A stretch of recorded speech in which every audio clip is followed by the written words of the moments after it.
தமிழின படுகொலையின் 17வது நினைவு தினம் இன்று முள்ளிவாய்க்கால் நினைவு முற்றத்தில் உணர்வுபூர்வமாக நடைபெற்றன.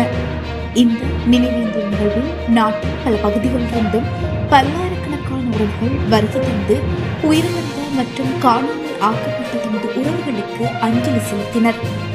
2009ஆம் ஆண்டு யுத்த காலத்தில் இலங்கை இராணுவத்தினரால் கொத்து கொத்தாக படுகொலை செய்யப்பட்ட மக்களை ஒவ்வொரு வருடமும் மே மாதம் 18ஆம் தேதி நினைவு கூர்ந்து உணர்வெழுச்சியுடன் உறவுகள் அஞ்சலி செலுத்தி வருவது வழக்கமாகும்.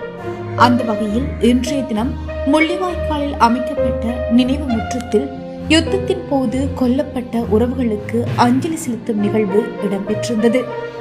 காலை 10:15 மணிக்கு தவத்திரு அகத்தியர் அடிகளாரால் கொள்கை பிரகடனம் வாசிப்புடன் ஆரம்பமாகிய குறித்த நிகழ்வில் காலை 10:29க்கு நினைவொலி சத்தம் எழுப்பப்பட்டு 10:30க்கு அகவணக்கமும் அதனைத் தொடர்ந்து இறுதி யுத்தத்தில் 4 அங்கத்தவர்களை இழந்த வற்றாப்பிலையைச் சேர்ந்த ஸ்ரீரஞ்சன் ரினோசாவால் பொதுச்சுடர் ஏற்றப்பட்டு சம நேரத்தில் ஒற்றை சுடரில் ஏற்றப்பட்டு இறுதியில் மலர் வணக்கம் செலுத்தப்பட்டிருந்தது.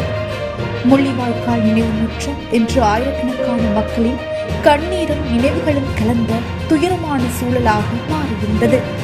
அஞ்சலி செலுத்த வந்த பலர் மலர் தூவி தீபமேற்றி மற்றும் அமைதியான முறையில் தமது அன்புக்குரியவர்களை நினைவு கூர்ந்தனர்.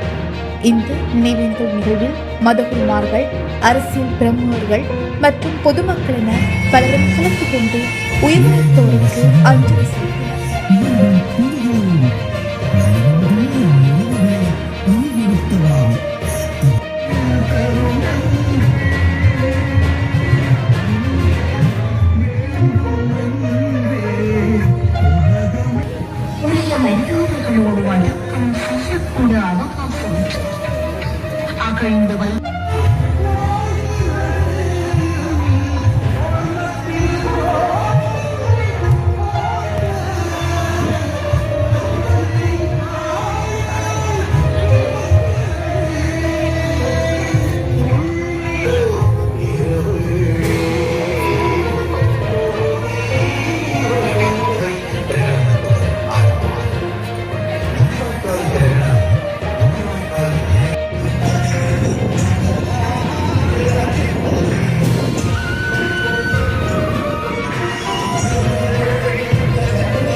தந்த ராணிகளின் பலிகள் ஒன்று ஓங்கி வதைக்கின்றன.